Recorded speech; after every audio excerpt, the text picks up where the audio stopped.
दिया उसके लिए फौज को मैं बधाई देता हूं। लेकिन अभी जब मैं सुन रहा था, ये जो अभी आतंकवादी मारे गए हैं, आतंकवादी मारे जाते हैं, हम सब पक्ष में हैं, लेकिन हर जगह राजनीतिक लाभ आखिरकार कौन उठा रहा है? क्योंकि मैं अपनी बात खत्म कर रहा था, पूछ रहे हैं कि आज महादेव ऑपरेशन पे मैं धन्यवाद क्यों नहीं दे रहा हूं। अध्यक्ष महोदय, जिस समय समर्थन की बात आई, देश के जितने भी राजनीतिक साथ थे,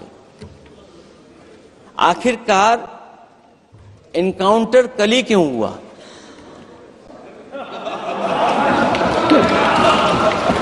और अध्यक्ष महोदय, फिर जिसकी वजह से पहलगांव हुआ, जिसकी वजह से पुलवामा हुआ, अगर ये इतना ही टेक्नोलॉजी और इन सब चीजों को समझते हैं और जानते हैं, टेक्नोलॉजी और इन चीजों को सब समझते हैं, तो आखिरकार अध्यक्ष महोदय, पुलवामा में जो गाड़ी में RDX आया, वो गाड़ी आज तक क्यों नहीं पकड़ी गई? और शायद भारतीय जनता पार्टी के लोग ये जानते होंगे कि बहुत सारे विभाग सरकार के होते हैं, सैटेलाइट इमेजेस देते हैं। अगर आज भी भारतीय जनता पार्टी चाहे तो पुलवामा में जो गाड़ी आई है, सैटेलाइट इमेजेस से वो पता कर सकती है कि वो किस रास्ते से वो गाड़ी आई थी। आप हिम्मत क्यों नहीं जुटा पा रहे हैं उसके लिए? और फिर पहलगांव में किसी भी दल ने आपके साथ किसी तरह की राजनीतिक बातचीत नहीं की।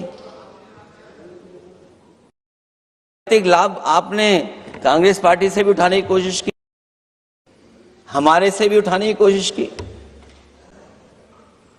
अगर डेलीगेशन भेजना ही था आपको, तो पॉलिटिकल पार्टीज तय करती हैं, आप नहीं तय कर सकते। ये राजनीति कौन कर रहा है?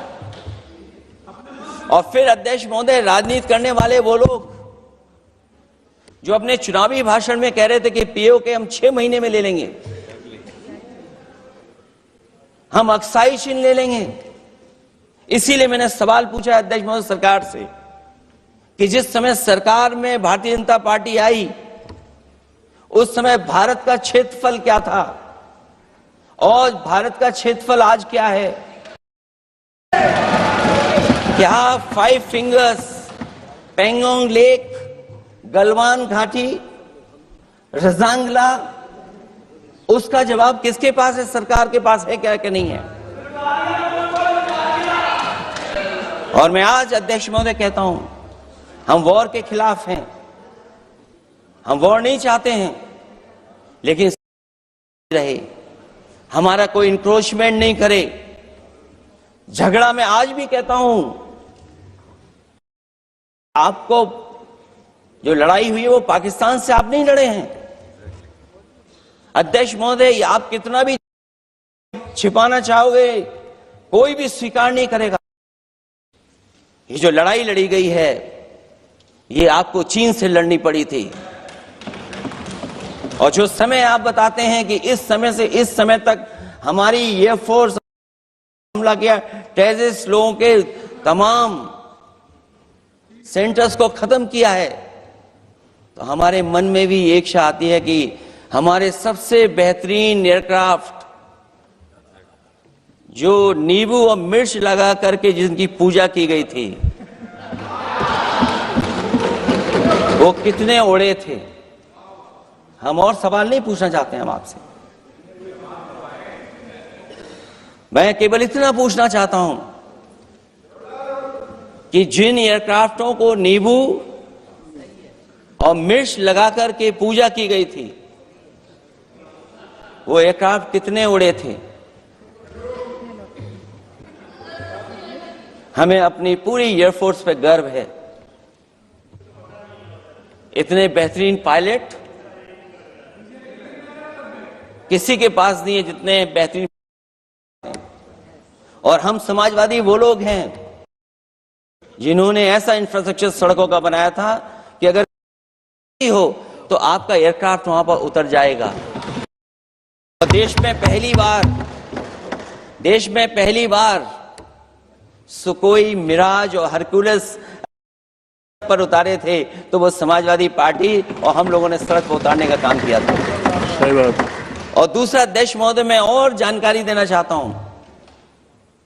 आपके देश की हमारे देश के नहीं, हमारे भी प्रधानमंत्री हमारे हैं बात। अध्यक्ष महोदय, मैं फिर बोलता हूं।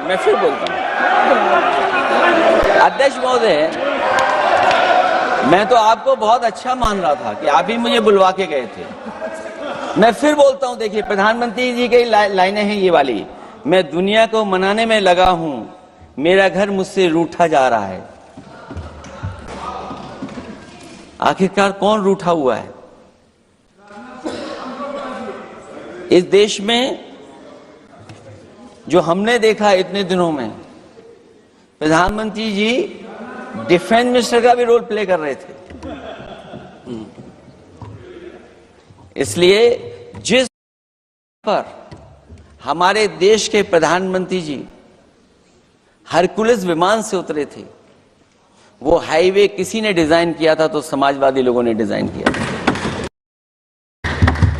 यूपी में तो डिजाइन हो गया एक और, लेकिन देश में क्यों नहीं ऐसी सड़कें बन रही जहां पर इमरजेंसी के समय पर एयरफोर्स इसको इस्तेमाल कर सके?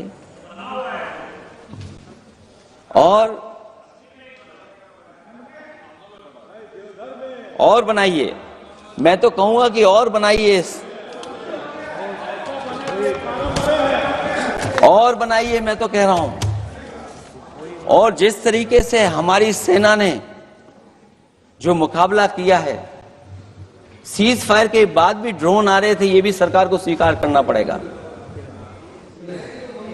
आखिरकार ये है हमारा कि सीज फायर किसके दबाव में किया है और सीज फायर क्यों किया, जब हमारी फौज पीओके को भी ले लेती और पाकिस्तान के भी।